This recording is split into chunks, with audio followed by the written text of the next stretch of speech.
Hello everyone, welcome to Come Sit at My Table. Today, we are grilling hamburgers outside on the grill. But that's not our video. Because Melissa got a wild hair that she needed chips and guacamole with her grilled hamburger today. Now I know, most people do baked beans, macaroni and cheese, potato salad, a wide variety of sides with a grilled hamburger. But my wife needed guacamole. Every now and then you just got to have a little bit in your life. What can I say? So here I am making guacamole for the first time in my life because I am not the guacamole maker. Actually, our youngest daughter, Caroline, is the master guacamole maker. In fact, she's made guacamole for our friends, for us, for people we know who claim it's the best guacamole they've ever eaten. The strange thing is, it is so simple. It's literally got 5 ingredients. And if you asked Caroline for the amounts, she would say, well, put a little bit of this and put some of that and squeeze a lime. She doesn't know amounts for this. So Melissa has made it. Melissa makes... I like my guacamole, but I love Caroline's guacamole. And I know I follow her directions too, but hers is just better, so. She's right. Caroline's is just better. But I'm going to do exactly what Caroline does, and we'll see how mine turns out. So here's what we're going to use to make Caroline's guacamole. You need 2 avocados. These are just average size. Now, if you want to know how to pick out a good avocado, you might want to stay in here because I want to show them. Oh, okay. You just need to press on it, and it should give just a little. I don't know if you can see that or not, but it just gives a little. It's not soft, but it's not hard like a rock either.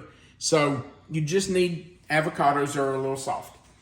You need a 1-ounce package of guacamole mix, and we like McCormick brand.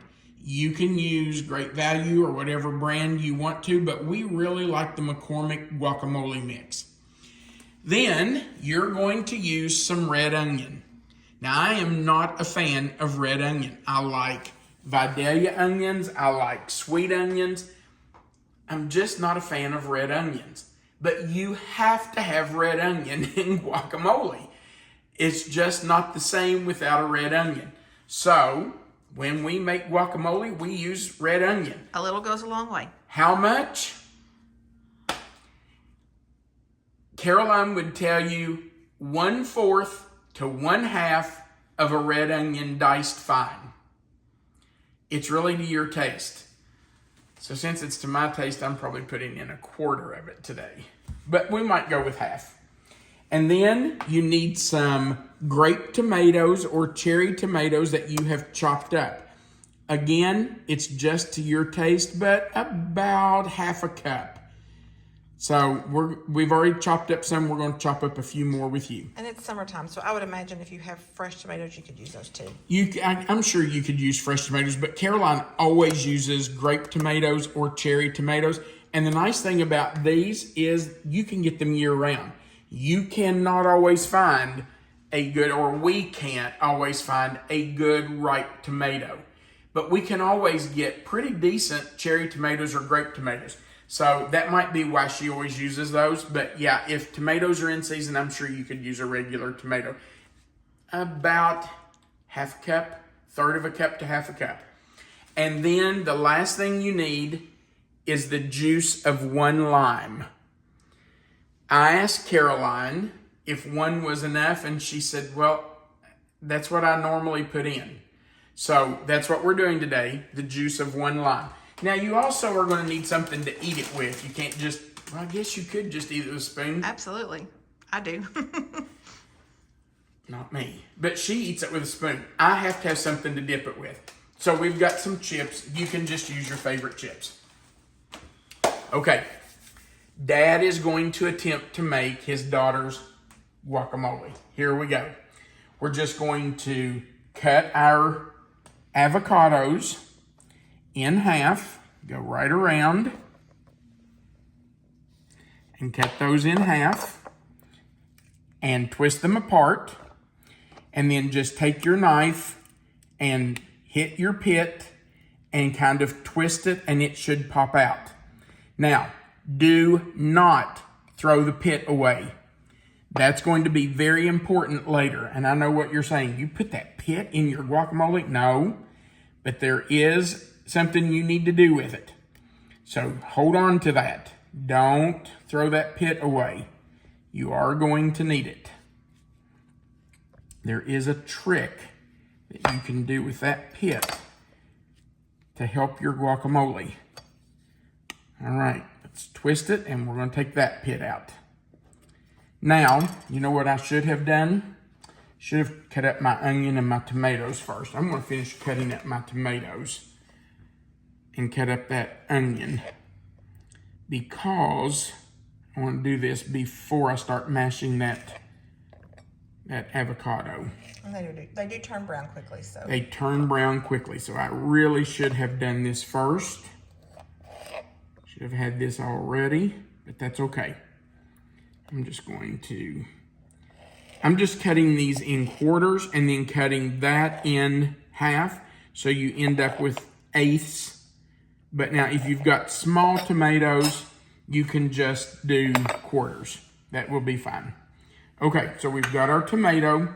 I'm going to do our onion, and I'm just going to cut it in half.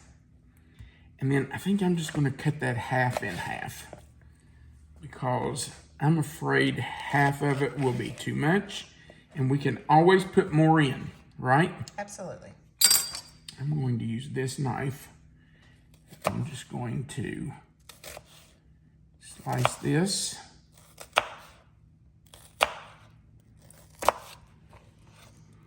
Then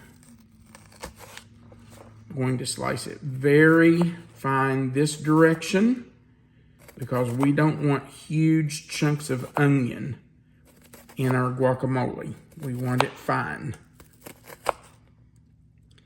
And again, this is to your taste. You know, if you absolutely love red onion and you like tons of it in your guacamole, then do a half of it. I made this for our taco bar when we had a Super Bowl party. And I remember that I think I started out planning to do, because I made like double this recipe or even more. No, you did like 4 times this recipe. Yeah, we had a lot of people. I think you used 8 avocados. Yeah. So, but the onions go a long way. Yes, they do. Red onions are strong. Okay. So we have our onion chopped. We have our tomatoes ready. Now I'm going to scoop out our avocados. And Melissa, I'm going to move this over here. And all you do is just take a spoon and scoop it out. Just right down to the peel. You want to get it all out of there. You don't want to waste it. So go right down to that peel. Avocados are really good for you too. Well, that's what you've told me. And that's why I'm trying to eat more of them. I know. I like it way more than you do. You didn't always, though, did you? No, but I think, as you grow older, your tastes mature a little bit sometimes. Sure. Yeah, so what you're saying is I need to mature. Well, no, you like it. I do. You like this kind better than you get like in a store or already made. Or I don't like the stuff that's pre-made in the store. Yeah. And this is so much better. It is. But yeah, I do like Caroline's homemade guacamole. It is really good. It's just so creamy and flavorful, and I really do like it. But the stuff from the store, not so much. So when we want guacamole, Melissa normally makes it, unless Caroline's here, and then we wouldn't dare make it if Caroline was here, would we? Nope. I don't know what it is, but she has the magic touch. She does. And yours is good. It really is. I don't know. There's just something about hers. Why is that? I don't know. Maybe because we enjoy the treat of somebody else making it. I don't know, but. Well, now that's possible. Okay, let me rinse my hands. Take our fork and start mashing the avocado. And one thing that's going to help this avocado not turn brown is the lime juice. Any kind of citrus juice will help fruit or vegetables not to turn brown. So in addition to the lime juice giving it a really good flavor, it also does help the avocados not turn. Now, I know some people like their avocados left chunky, and if you're one of those people and you don't like it mashed too much, then, mash it up the way you like it. We don't pulverize ours, but we like it mashed up. Is that enough for you, Melissa? That looks perfect. Or does it need more? No, it looks great. I like it both ways. Now, before I do anything else, I'm going to get this lime juice in there because I don't want this to turn brown on me. So I'm just going to squeeze that juice right there on top of it. Okay, there's one half. And here comes the other half.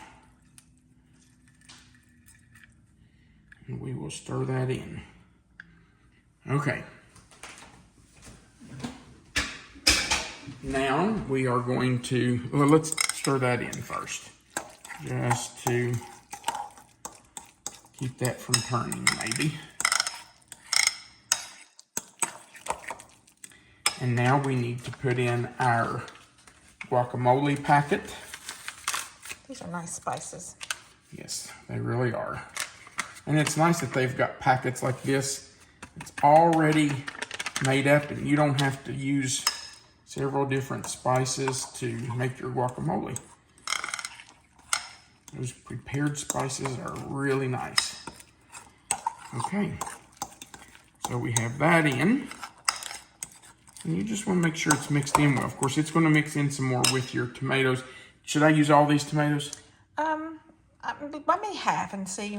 Do half? Do half and see what you think. And how much of the onion? Maybe half of that too. Okay. You can always add more. You can't take it back out. That's true. Okay.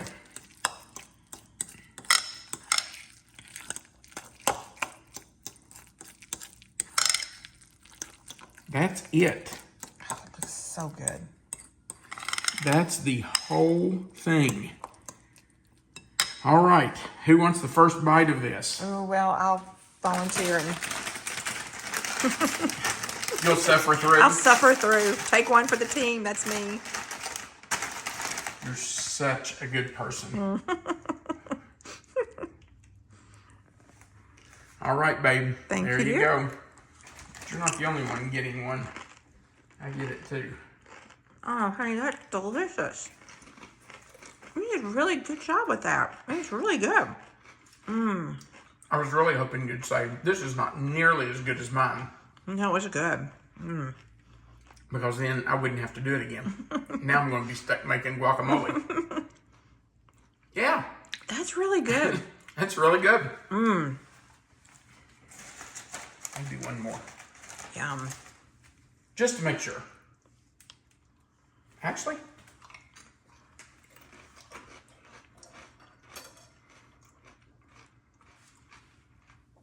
Caroline. I'm giving you a run for your money here, girl.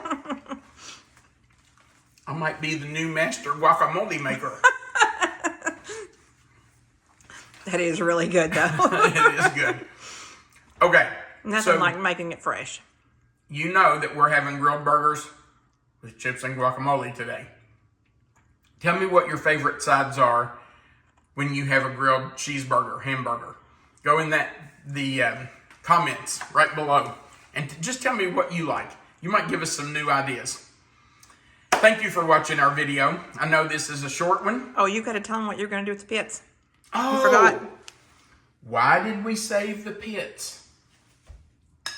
If you take the pit and put it in your guacamole, just put it right down in there, like that.